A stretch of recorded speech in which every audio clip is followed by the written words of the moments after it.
Donostiara eginen dugu orain, izan ere Zezen Beltz elkarteak Azpeitiko sokamuturrari buruzko dokumentala aurkeztuko du, hil honetan, otsailaren 26an, eta horre zuzendari lanetan eta gidoilari lanetan aritu dena, Eneko Itxesnaola kazetaria da, eta gaur gurekin da, ongi etorria eginen diogu. Arratsaldeon. Arratsaldeon, Eneko. Arratsaldeon. Bueno, Zezen Beltz elkartea aipatu dugu, ez dakit noiztik dabilen lanean Zezen Beltz elkartea, eta zertan ari den, sokamuturraren inguruan seguruenik edo... Bai, ez hori bakarrik. 2008an otsailean sortu zuten, elkarte hori, karnabalen bezperan, eta hor batetik, sokamutilak badaude, sokamutur zaleak ere bai, argazki elkarteko kideren bat ere bai, gero entzierrotan dabiltzen diren, Iruñan dabiltzen diren kideren bat ere bai, ganau zaleak ere bai, gero udalak ere, harremana du hoiekin, beraz, jende mota ezberdina da, eta azken batean zen, behien helburua forma ematea Azpeitian zezenaren inguruan, zezenketak aparte utzita dagoen mugimendu horri, eta ez bakarrik sokamuturra antolatzeko, baizik eta beste gauza batzuk ere antolatzeko. Zezenketak aparte utzita. Zergatik hori? Zergatik zezenketak aparte utzita?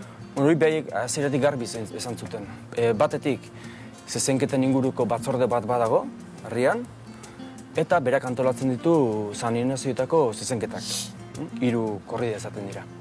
Eta, bestetik, hau kaleko zezen bezala ulertzen dute, kaleko sokamuturra, kaleko ekintzak, eta orduan berezketa hori hasieratik egin zuten, eta prentzarrokoan bertan ere esan zuten.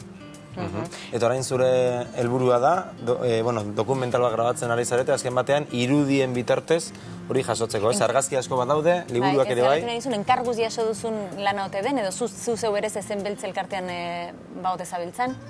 Ni horiekin harremana beti izan dut, eta gero neuke sokamuturraz idatzi izan dut Azpeitiko herrialdizkarian, Uztarrian, gero badaude artikuluak, Azpeitiko jaiak liburua baten atal bat sokamuturrari buruzkoa da, gero Imanol Elias Odriozola historiagileak, akate hori Azpeitikoa, berak Azpeitiko zezen mugimenduari buruzko liburu baten atal bat egin zuen, orduan ikusten nuen idatzita badagoela.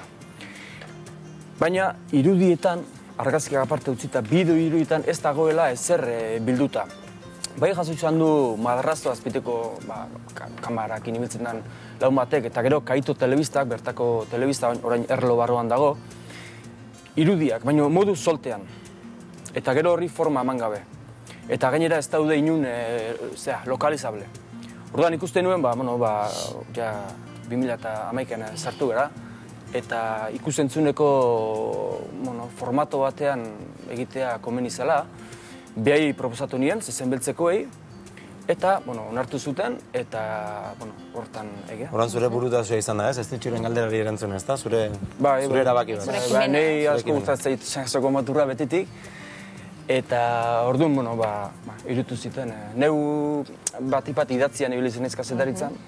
Eta laburpentxo bat egingo diguzu, ez? Dokumental horretan topatuko dugunaren esklusigare emate edo ze bilakara orduan izan du sokamuturrak Azpeitian, edo ze ezberdintasun dagoen historian zehar? Bai, batetik nik nahi izan deuna da, Azpeitarrentzat da dokumentala. Igual kanpotik entzuten duzu, irakurtzen duzu, Azpeitien sokamuturrai buruzko dokumentala behar dutela, eta harritu ez, gehiagi osotean. Baina Azpeitien hori ular daitekez, oso txertatuta daolako. Eta orduen, baina bat jendik ikusten du kalien zezena, eta ni nahi izan dut horren atzien zer dagoen. Batetik historiako datuak eta berreskuratu, eta horre irudizarrak eta bildu. Eta bestetik, bai ganauzalek eta bai sokamutilek, zer lan egiten duten ere erakutsi.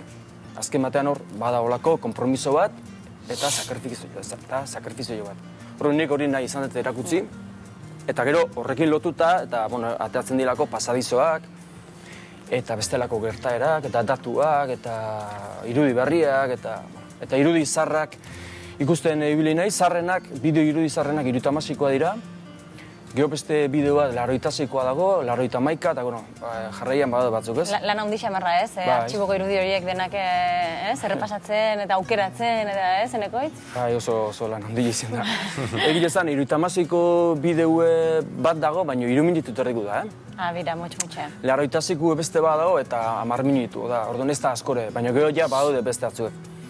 Eta orduan bai lan handi izen da, batik bat, momentu desberdinek ere harrapatzeko, gero iguala azaldeko baina azpitien leku desberdinetan ibiltzen dute zezena, eta egun desberdinetan ere bai, eta goizez eta arratzaldez ere bai, eta orduan, oreka horiren mantentzeko, irudi aldetik, bilketa aldetik lan handi jartu. Orain, momentu honetan, ze goeratan dago dokumental hori, ze prozesutan zaude, prozesuaren ze puntutan? Gidoia bukatzen. Gidoia bukatzen. Iruditanak urtarrilean, 23an, grabatzea bukatu genuen. Orduan Sokamuturra izan zen, San Sebastianetan izan zen, hilaren 20an, eta gero handik irugunera, igandea zalako, aprobetxatu eta zezena sartu, ez? Horrelako datua badaude historikoak ere, esango zuet, 16. mendean, 17. mendean, zerak Tunisia, ez? Horren badago, ez? Tunisiako berriak ere bazauden orduan, eta Espainiako erresumak han garaipen lortu zuen, eta hori ospatzeko azpitien Sokamuturra izan zen. Daturik zarrena, 1518koa da. Noizkoa barkatu? 1518koa, behaz, azpitiko Sokamuturra 500 urteko historia bauka. Eta orduan, Espainiako... Gutxienez, hori da. Orduan, Espainiako erregiek Gipuzkoare bisitatin zeben, eta, ospatzeko, azpitien Sokamuturra zen. Eta lehenengo datu ofiziala, horre idatzita da ona, eta erabaki bat ofiziala da, 1577koa. Orduan, Espainiako erreginek seme bat izan zuen, eta ospatzeko azpitien zizena izan zen. Eneko itzen urte betetzea izaten denean azpitien Sokamuturra egingo dute. Aizu, Eneko itz, eta Euskal Herriko bertze zenbait herriekin edo Euskal Herriko iturekin konparatuta, erran liteke, edo duzun dokumentazioa ikusita erran liteke azpeitian inoiz baino lehenago, edo ez, edo zabaluta zegoen Euskal Herrian 1500 inguru hortan, edo badakizue? Irakurri detenen arabera, eta Imanol Eliasen liburutan eta idatzitan daun arabera, zezen kontuen daun, ohiturarik zarrena edo Sokamuturra da, hori batetik. Eta gero gaur egun Euskal Herrien Sokamuturrakin edo antzeko zerek ekitaldikin lotuta 1000 bat ekintza izaten dira. Horren, ikusi beste herrietan zenbat egiten dira, horiek ere bere historia izango dute. Datu hola, azpitiko oteen zarrena ez dakigu. Baina bai hasieratik beti sokarekin lotuta izan da, harremana sokarekin izan du azpitiko zerak, Sokamuturrak, horretik, Sokamuturra horreti da, eta zarrago egongo da, beste herri batekoa. Baina, azpitikoa bentzet 500 urteko historia badauka. Orain jarraituko dugu eta galetuko dizugu noizko bukatuko duzun eta hori guztia, baina eten txiki bat egin behar dugu Kairotik, Egiptotik berriak iritsi zaizkigulako, badakigu Tahrir plazaren inguruetan liskarrak areagotzen ari direla momentu honetan, izan ere Hosni Mubarak presidentearen aldekoak plazan sartu dira antza, eta inguruetan baita tiroak ere entzun dira, jaurtitako molotov koktelak ere izan dira, eta pentsatzen dugu zaurituren bat edo bertze izanen dela. Hori da azkeneko orduko albistea, ez da?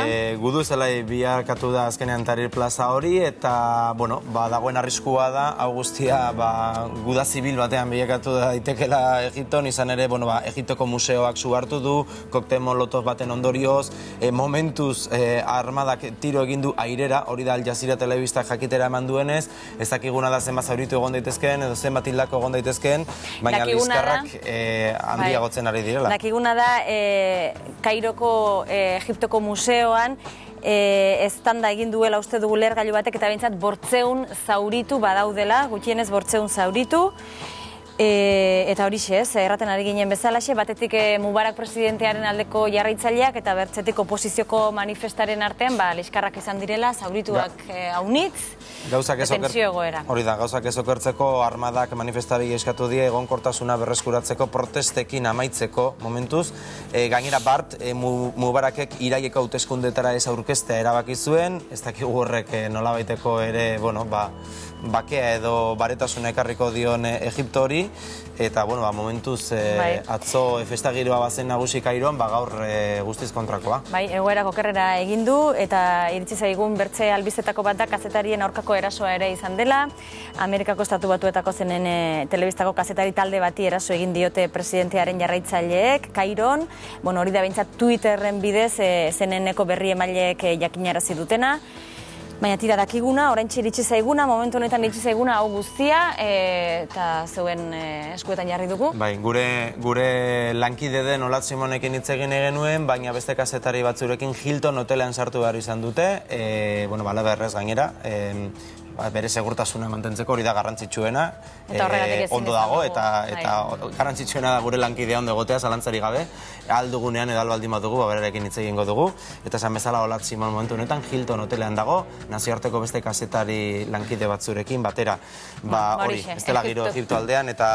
Egiptoko egoera, azken orduko egoera horixe, okerrera egin duela, tentsio izugarria, eta saiatuko gara gero berriz ere bat egiten. Baina bien bitartean hemen txarri ginen, Enekoitz Esnaolarekin, horixe dokumentala azken txampa horretan edo, bueno, dagoela, alaren azpimarratu nahi nuen laguntzara izan duzula, ez da, Lara Muniategi? Madina Beitia. Madina Beitia, aritu zaizu hor laguntzen ez da? Bilo lankidea, berrian, berria.info, ni erredaktore bezala eta berea berria telebistako arduran bezala, eta bai, montajerako eta irudiak hartzeko eta be laguntza eskatu nion eta presta saldu zen eta lan handi egiten da bai. Iau teorien aurretik aurkeztuko duzu dokumental hori, ez da? Ez dizut prisa sartu nahi, baina oraindik idoia amaitzen zaudela esan duzu. Baina fetxa jarrita dugu. Bai, ez da? Bueno. Otsailaren 26an, larunbatarekin, azpitiko... Ez da presioneatzea egatik, lasai hartu, baina... San Agustin kulturgunean izan. Baina karnabalen aurretik salgaik izango da, ez da? Ode hori da behintzat asmoa. Aurten igande karnabala martxoaren 6an da, eta aurreko astean, karnabaleko ambientea azten da azpitilen, eta larun bat hortan aurkeztuko du. Ederki.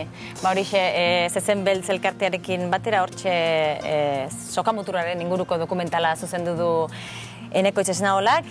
Horixe eskerrik asko, hemen aurrera pentsu hau egiteagatik, eta sortzerik onena dokumentalarekin. Eskerrik asko, hori da, ia ikusteko aukera dugun. Aio, Enekoitz.